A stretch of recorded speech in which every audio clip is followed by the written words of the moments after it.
창세기 24장 55절에서 60절 제가 봉독해 드리도록 하겠습니다. 리브가의 오라버니와 그의 어머니가 이르되 이 아이로 하여금 며칠 또는 열흘을 우리와 함께 머물게 하라. 그 후에 그가 갈 것이니라. 그 사람이 그들에게 이르되 나를 만류하지 마소서. 여호와께서 내게 형통한 길을 주셨으니 나를 보내어 내 주인에게로 돌아가게 하소서. 그들이 이르되 우리가 소녀를 불러 그에게 물으리라 하고 리브가를 불러 그에게 이르되 내가 이 사람과 함께 가려느냐. 그가 대답하되 가겠나이다.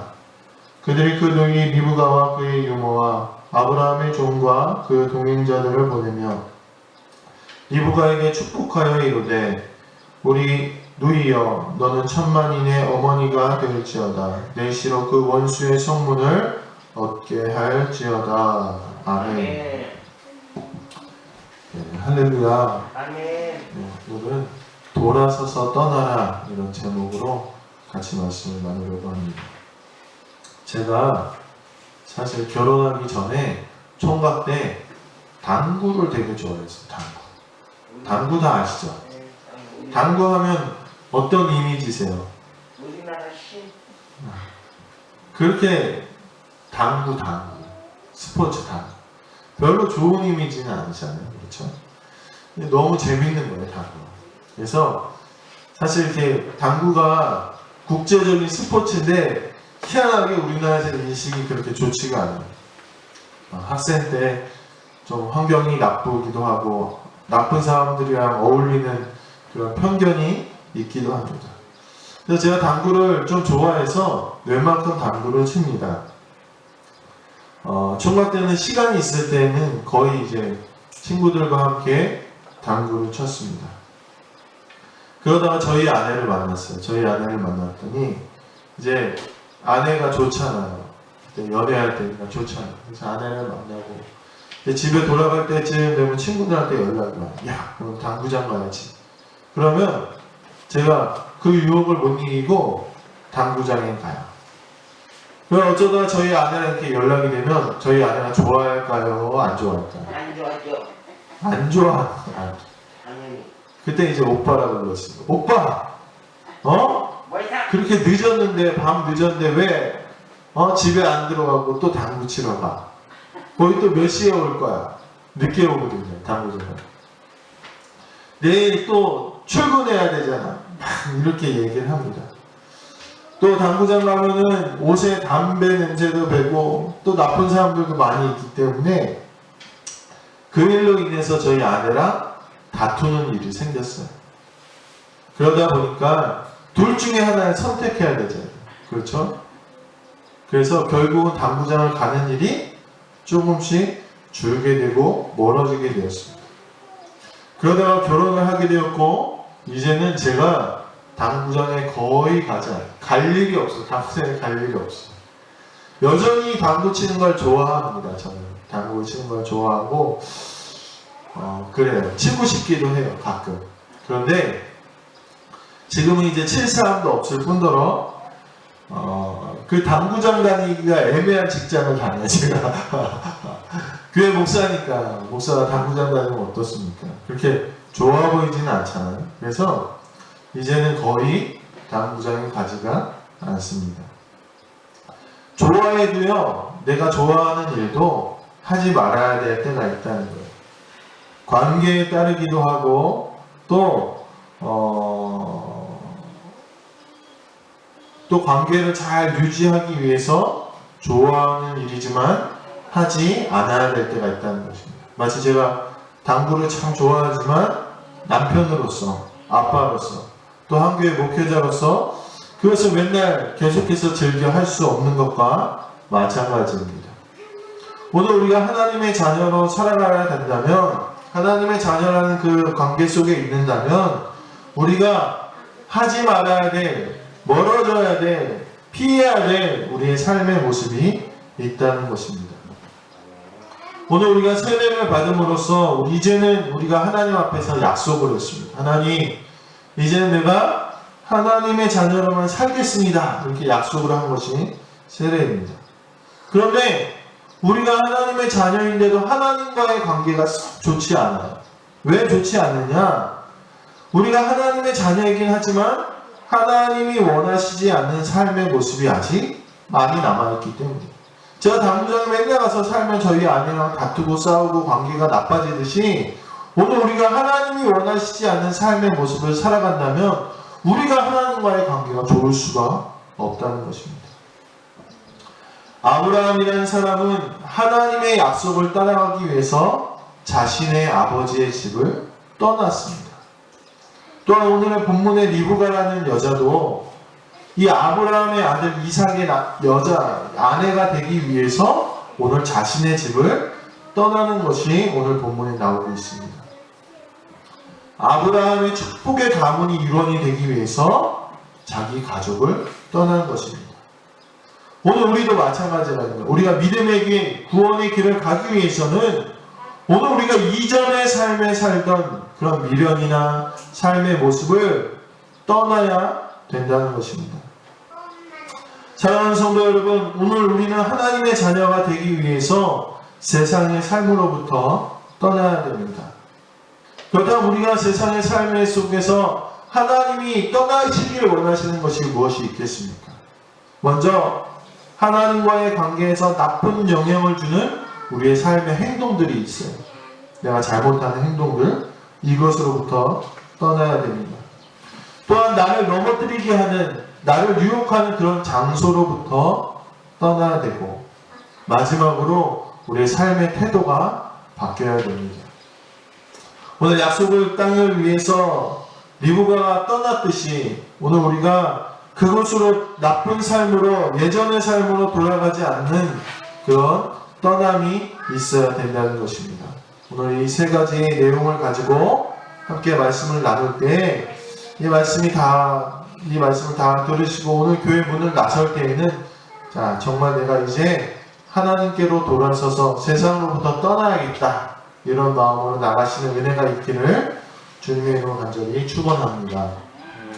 첫 번째로 말씀드렸다시피 우리가 하나님의 자녀로서 하나님과 좋은 관계를 맺기 위해서는 첫 번째로 죄의 장소로부터 떠나야 됩니다. 어디로부터 떠나야 된다고요? 따라서 해보시죠. 죄의 장소로부터 떠나야 됩니다. 옛날에 제가 초등학교 때 많이 부르던 노래가 있었어요. 뭐냐? 한국을 빛낸 100명의 위인들, 이런 노래요. 따리라라라라 따리라라라 라라라리라리라 따리라리라, 이런 노래 기억나시죠? 아무튼 그런 노래가 있었어요. 근데 거기에 보면요, 말목자른 김유신, 이런 가사가 있어요. 말목자른 김. 이게 무슨 내용이냐면요, 예전에 김유신이라는 신라의 유명한 장군이 있었어요. 삼국을 통일한 아주 위대한 장군. 이 사람이요, 어느 날 젊었을 때 얘기해요. 젊었을 때. 이 사람이 이제 술집에 다녔는데 거기에 천관녀라는 아주 예쁜 기생이 있었어요. 그러니까 이 김유신하고 이 천관녀랑 사랑에 빠집니다. 그러니까 이 김유신이 하라는 무예 수련과 글 공부는 안 하고 맨날 어디로 가요? 이 천관녀한테 놀러 가는 거예요. 그러니까 보다 못한 이 어머니가 김유신한테 얘기합니다. 야, 너 그렇게 해가지고 어떻게 큰일을 할 수 있겠느냐. 너 정신 차려라. 근데 이 김유신 참 효자였어요. 그래서 김유신이 다짐을 합니다. 야, 나는 절대로 이제 다시는 이 천관녀한테 가서 놀지 않겠다. 이렇게 다짐을 해요. 그렇게 다짐을 하고 어느 날 이 김유신이 술을 한 잔 탁 걸쳤는데 말을 타고 가다 보니까 이 말이, 이 김유신이 맨날 어디로 갔어요? 술 먹으면 어디로 갔냐면 천관녀한테 간 거예요. 그러니까 말이 참 똑똑했나 봐요. 그래서 이 김유신이 술에 취해서 졸랑말랑 하니까 이 말이 김유신을 태우고 이 천관녀 앞으로 간 거예요. 천관녀네 집으로 간 거예요. 그때 이 김유신이 어떻게 했느냐, 뒤늦게 술이 깨서 말에서 내려서 이 말의 목을 쳤다는 내용이 이 말목자른 김유신, 이 내용의 노래에 나오는 이 내용입니다. 이 단호함과 이 결단으로 하여금 이 김유신은 삼국을 통일하는 위대한 장군이 되었다는 것입니다.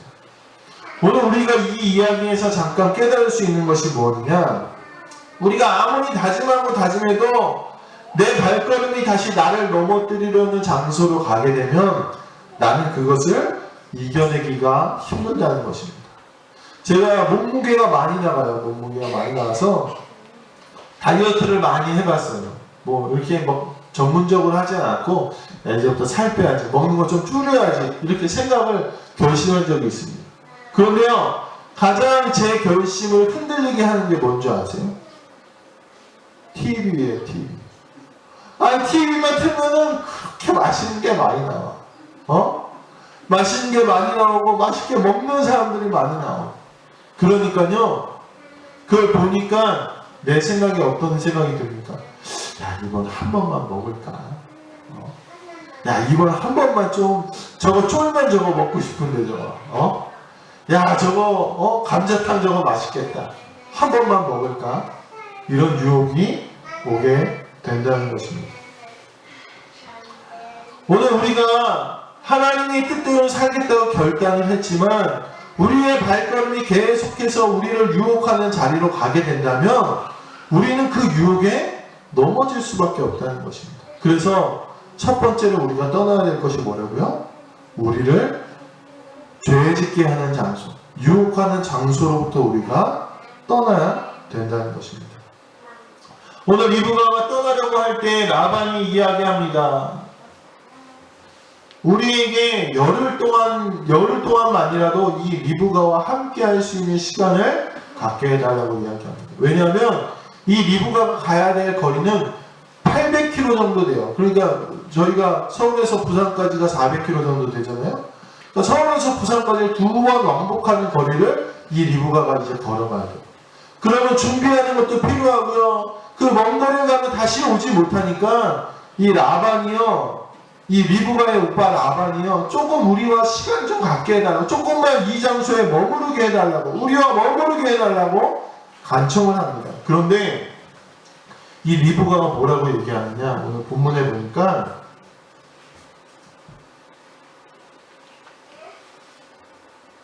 58절을 보니까 이렇게 얘기합니다. 리브가를 불러 그에게 이르되 내가 이 사람들과 함께 가려느냐? 그가 대답하되 가겠나이다. 가겠나이다. 난생 처음 본 사람한테, 알지도 못하는 사람들한테 오늘 이 리브가는 하나님이 예비하신 이 믿음의 삶, 축복의 삶을 위하여 자기의 정든 고향, 자기의 가족들을 단호하게 떠나버린다는 것입니다. 오늘 우리도 하나님께서 예비하신 믿음의 삶, 축복의 삶을 살기 위해서는 이전에 나를 넘어뜨리고 죄짓게 하고 유혹하던 그 정욕의 자리에서 단호하게 떠나는, 그곳에 가면 안 된다는 거예요. 왜요? 그곳에 가면 내가 다시 죄의 삶을 살 수밖에 없기 때문입니다. 오늘 우리 성도님들을 유혹하는 이 유혹의 장소, 죄의 장소가 있습니까? 난 여기에만 가면, 난 이 사람들하고만 어울리면 내가 죄짓게 돼, 내가 타락하게 돼, 내가 예수님 잊어버리게 돼. 이런 자리들이 하나씩 있을 것입니다. 오늘 그 자리를 단호하게 떠나게 되시기를 주님의 이름을 간절히 축원합니다. 축원합니다. 네, 두 번째로 따라서 해보시죠. 행동이 바뀌어야 합니다.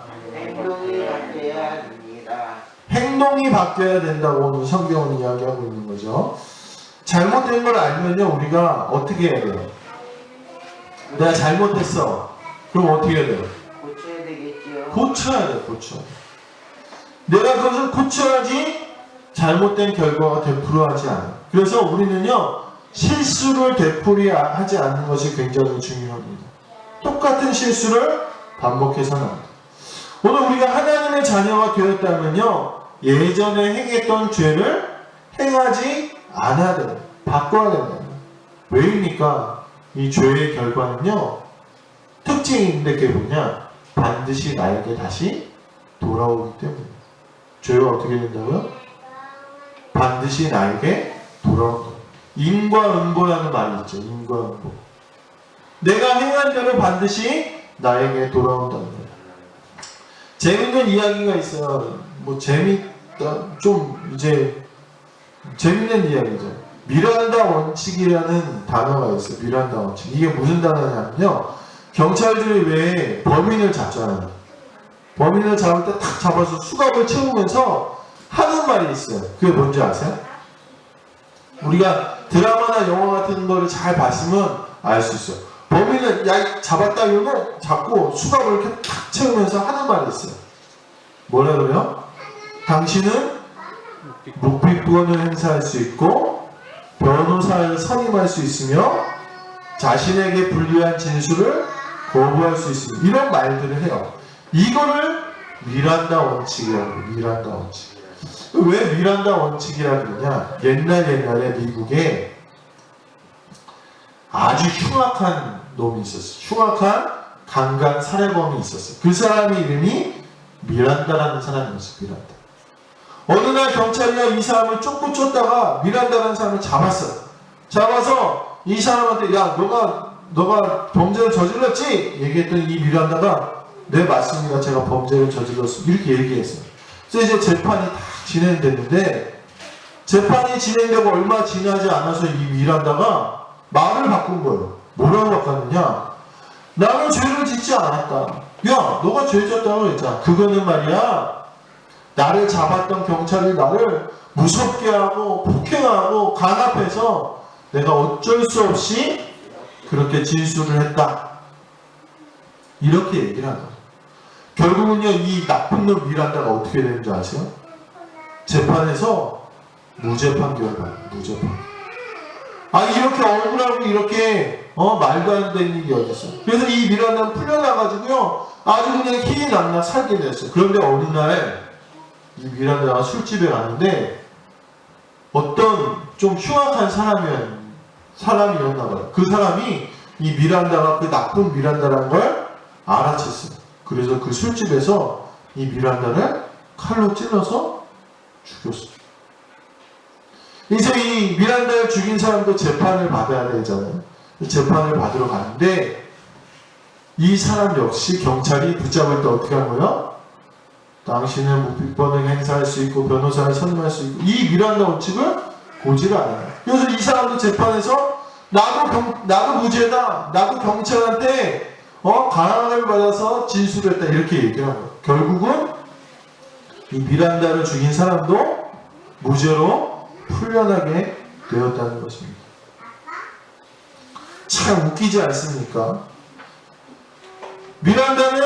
미란다라는 사람은 자신의 죄가 있음에도 불구하고 어떻게 요리조리 빠져나가는데 결국은 그 자신도 자신이 행했던 죄와 똑같은 모습으로 죽음을 맞이하게 되었다는 것입니다. 사랑하는 성도 여러분, 죄는요 반드시 누구에게 돌아옵니까? 나에게 돌아오는 거예요. 내가 남을 속이고 미워하고 다른 이에게 억울하게 하고 비난하면요 결국은 그것이 다시 나에게 돌아옵니다. 그것이 죄의 속성이라는 것입니다. 창세기에 보면요 이 아브라함의 아들 이삭의 이야기가 나오는데 이삭이 아들 둘을 낳았어요. 누굴 낳냐? 오늘 본문에 리브가와 결혼한 이 이삭이 아들 둘을 낳았는데 야곱과 에서를 낳았어요. 근데 이 이삭이요 누구만 예뻐했느냐? 누구만 예뻐했을까요? 에서만 예뻐요. 에서가 첫째 아들이에요. 둘이 쌍둥이인데 에서와 야곱이 쌍둥이인데 이 이삭이 에서만 이뻐한 거예요. 그러니까 이 야곱이 어떻겠습니까? 상대적으로 막 박탈감을 느끼고요. 마음속에는 항상 이 아버지가 에서에게만 좋은 걸 주니까 그걸 갖고 싶은 거야. 에서가 받는 그거를 나도 받고 싶은 거야. 그래서 결국은 이 야곱이요 아버지를 속여서 이 에서의 장자권, 축복권을 빼앗습니다. 그 빼앗는 장면에 보면요 이 이삭이 눈이 안 보이니까 에서 대신에 축복을 받으러 온 이 야곱한테 계속 물어봐요. 야 너 에서 맞아? 야곱한테.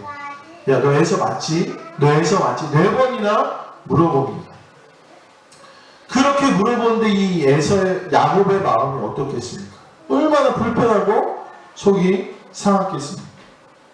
결국은 이 야곱이 에서 대신에 아버지의 축복을 받은 이 사건으로 말미암아 야곱이요 형이 자기를 죽이려고 그런 거예요. 그래서 20년 동안이나 타향살이, 다른 데로 도망쳐서 살게 됩니다. 그러면 이 야곱이 어떻게 하냐? 내 아버지가 내 형 에서와 나를 편애해서 이런 불행한 일들이 생겼으니까 자기는 자식을 낳으면 다 동일하게 예뻐해야 되잖아요. 그렇지 않아요? 그렇죠. 내가 그렇게 차별받았고 내가 그렇게 마음이 속상했으면 나는 자식을 낳으면 다 똑같이 사랑해줘야 되잖아요.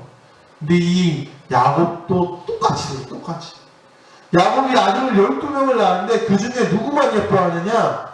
요셉만 예뻐요. 요셉 똑같이 자기 아버지랑 똑같이 요셉만 예뻐해요. 그러니까 결국 다른 형들이 시기해서요 이 요셉을 죽이려고 해요. 죽이지는 않았지만 이 이스마엘 상인에게 팔아서 애국으로 종으로 팔려가게 돼서 이 야곱은 그 사랑하는 요셉이 죽은 줄 알고 몇십 년 동안 슬퍼하면서 살게 된다는 것입니다. 자기가 그렇게 당해서 잘못된 모습을 봤으면 바꿨어야 되는데 바꾸지 않으니까 결국 이 야곱도 똑같이 그런 고통을 당하게 되고 자기가 사랑하던 요셉도 똑같이 자신과 같은 고통을 당하게 되었다는 것입니다. 이것이 변화되지 못한 사람들의 모습이라는 것입니다. 그러므로 우리는 우리의 잘못된 모습을 반드시 바꿔야 돼요. 안 그러면 똑같이 그 죄로 인한 고통이 우리에게 돌아오게 된다는 것입니다. 물론 이전의 삶을 버리기는 굉장히 어렵습니다. 그러나 단호하게 결단하고 돌이키시게 되길 간절히 소망합니다.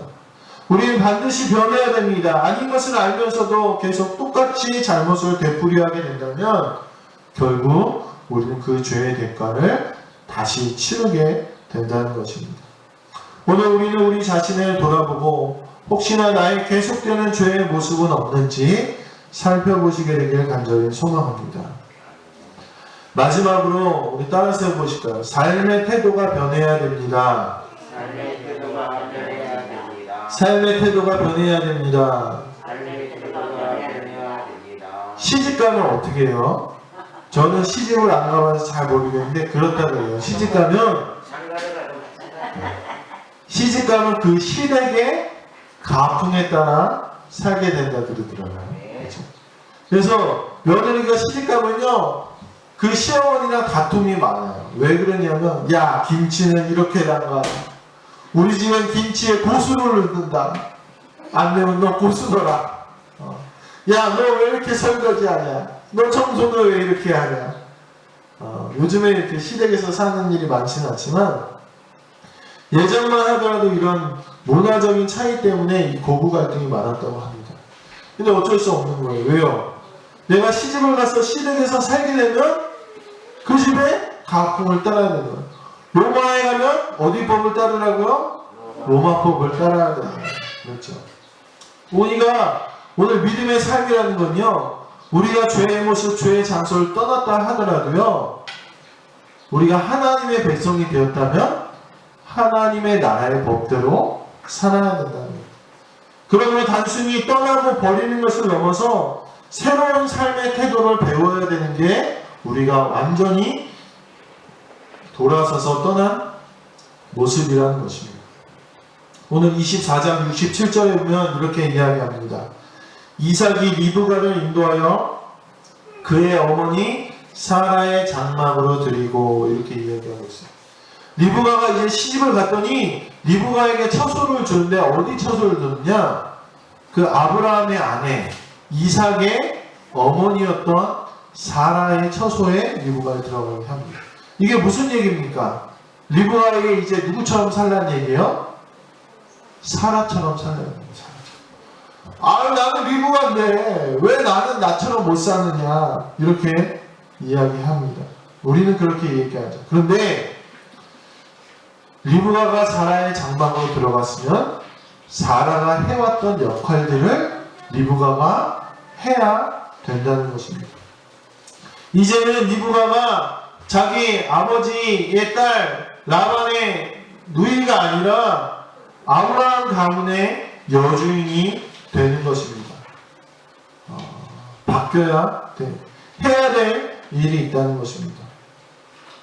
오늘은 웨슬리 회심 주일이라는 주일입니다. 우리가 감리교회잖아요. 이 감리교회를 그러니까 감리교회를 만들었던 사람이 이 웨슬리라는 목사님이에요. 이 사람이요, 참 신실하고 성실한 목사였어요. 그런데 이 사람이 하나님을 체험하지는 못했어요. 이 사람이 미국으로 선교를 갔는데 거기서 실패했어요. 유부녀랑 좀 안 좋은 소문, 나쁜 소문이 나고 실패해서 결국은 쫓겨나서 다시 영국으로 돌아옵니다. 돌아오는 길에요, 풍랑을 만났는데 너무 무서운 거예요. 다른 믿음의 사람들은 보니까 기도하고 있는데 자기는 너무 무서운 거야. 자기 자신이 너무 비참해졌습니다. 그러던 어느 날 1738년에 이 사람이 5월 24일 1738년 5월 24일 날 결국은 이 하나님을 만나게 됩니다. 그가 일기에 이렇게 썼어요. 저녁에 별로 마음이 내키지 않은 채 올더스케이트 거리에 있는 어느 모임에 갔는데 거기 모임에서 로마서 주석의 서문을 읽고 있었습니다. 9시 15분 전쯤 되어서 설명을 듣는 중에 내 마음이 이상하게 뜨거워짐을 느꼈습니다. 그뿐만 아니라 주께서 내 모든 죄를 씻으시고 나를 죄와 사망의 법에서 구원하셨다는 확신이 생겼습니다. 물론 시험은 자꾸 나에게 되돌아옵니다. 나에게 믿음을 잃게 하고 마귀의 속삭임이 들립니다. 그러나 주께서는 주의 거룩한 곳으로부터 나를 도움을 주시고 지키셨다는 믿음을 갖게 되었고 나는 계속해서 싸웠습니다. 나는 율법 아래에서 뿐만 아니라 은총 아래에서 힘을 다하여 투쟁을 하고 있습니다. 과거에는 자주 승리하지 못했지만 이제는 늘 승리하는 사람이 되었습니다. 이렇게 일기에 기록했다고 합니다. 이 웨슬리가요, 하나님을 아는 사람이었는데 그 삶에 하나님을 확실한 체험이 없으니까 그 삶이 하나님의 자녀로서의 삶의 변화가 없었어요. 그런데 이가 하나님을 확실히 알고 체험하고 나니까요, 변하기 시작했어요. 제가 말씀드렸잖아요. 그 사람이 처음에는 목회에 실패했었다. 도망쳤었다. 그런데 이 사람이요, 믿음을 갖고 삶의 태도를 바꾸기 시작하니까요, 삶의 모습부터 바뀌었어요. 내가 믿음으로 승리하리라, 싸워 이기리라, 내가 믿음의 삶을 살리라, 적극적으로 바뀌니까요, 일생을 통틀어서 책을 썼는데 책을 몇 권을 썼냐면 440권을 썼대요. 440권. 책을 440권 쓰고 설교를 3만 번 했다고요. 3만 번. 그러니까 이 사람이 목회 60년 동안 거의 매일 설교를 한 거예요. 일생 동안 말을 타고 돌아가는 거리가 7만 2천 킬로예요. 7만 2천 킬로. 그리고 이 사람이 한 번 지나간 그 거리에는요, 100년 동안 술집이 생기지 않았다고 그렇게 이야기합니다. 내가 하나님을 믿고 내 죄를 버리고 장소를 떠나고 내가 적극적으로 내가 하나님의 뜻대로 살겠다고 그 삶의 태도를 갖고 나니까요, 삶이 변하기 시작합니다. 리브가는 처음에 양을 치던 그런 한 소녀에 불과했을지 몰라도 그가 믿음을 갖고 떠나고 정말 믿음의 삶을 살라고 애쓰니까 결국 아브라함 가문의 여주인이 되고 믿음의 자녀들을 양육하는 놀라운 축복의 가문의 여주인이 되었다는 것을 우리는 기억해야 된다는 것입니다. 오늘 말씀을 마무리하도록 하겠습니다. 만약에 제가 여기 담임 목사로 이렇게 부임을 했잖아요. 그런데 제가 맨날 당구장 가서 저기 김씨 아저씨랑 저기 박가문 아저씨랑 뭐 여러분들이랑 모여가지고 당구를 맨날 치고 말이죠. 밤 늦게까지 그렇게 하고 오토바이 타고 이렇게 한량처럼 맨날 돌아다니면 저를 어떻게 생각하시겠어요? 같이 하죠. 같이요? 같이. 그래. 저 어떻게 생각해요? 오토바이. 그렇게 안 해도 속으로는 아마 저 목사가 왜 저래 저거 그럴 거예요. 그런데 마찬가지로 우리가 그리스도인에도 불구하고 말이죠, 변한 게 없어요. 예전에 내가 그냥 가던 그 죄의 장소 똑같이 가고 예전 떠나버리고 그리스도인의 새로운 옷을 입어야 된다는 것입니다. 그렇지 않으면 내가 계속해서 죄의 삶을 살아간다면 결국은 나는 그 죄의 대가를 받게 된다는 것입니다. 구원받았음에도 불구하고 다시 죄를 받게 된다는 것이 얼마나 어리석은 일입니까? 리브가는 축복의 삶을 위하여 주저하지 않고 자기네 삶의 터전을 떠나고 자기의 행동을 바꾸며 아브라함 가문의 여주인의 삶을 살아가기로 시작합니다. 오늘 우리도 주저하지 않고 우리를 넘어뜨리려는 죄의 장소, 관계, 우리의 삶의 모습으로부터 떠나고 우리의 삶의 태도를 믿음의 자녀의 태도로 바꾸어야 된다는 것입니다.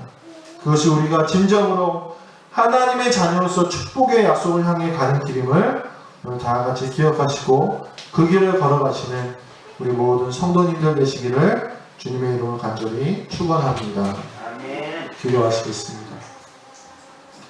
하나님, 리브가를 볼 때에 그의 믿음이 얼마나 대단한지 우리가 살펴볼 수 있습니다. 주저하지 않고 하나님의 축복의 약속을 향하여 그의 삶의 터전을 떠난 그녀의 모습을 보면서 하나님, 우리도 아직 버리지 못한 삶의 죄의 모습들, 죄의 장소를 떠나 믿음의 자녀로서 살아갈 수 있는 은혜를 이 시간 허락하여 주셔서 리브가와 같이 축복의 길을 걸어가는 저희들에게 인도하여 주시옵소서. 감사드리며 예수님의 이름으로 기도드렸습니다. 아멘.